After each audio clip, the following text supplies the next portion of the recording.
अस्सलामुअलैकुम नाजरीन, आप देख रहे हैं एशियन न्यूज़ HD और मैं हूं आपका होस्ट मलिक खुर्शीद हसन।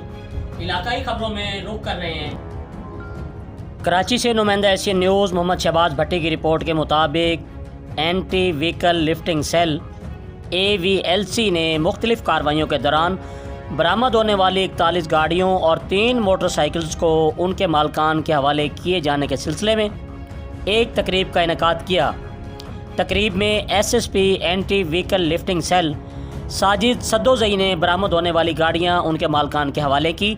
इस मौका पर SSP anti vehicle lifting cell Sajid Saddozai का कहना था कि आवाम के जानो माल का तहफ़्फ़ुज़ सिंध पुलिस की अव्वलीन तरजीह है और उसके लिए भरपूर इक़दाम किए जा रहे हैं। आवाम के जानो माल के दुश्मन कानून की गिरफ्त से नहीं बच सकते। इस मौका पर शहरियों ने मुसरत का इज़हार करते हुए एंटी व्हीकल लिफ्टिंग सेल की कारकर्दगी को सराहा और नेक ख्वाहिशात का इजहार किया।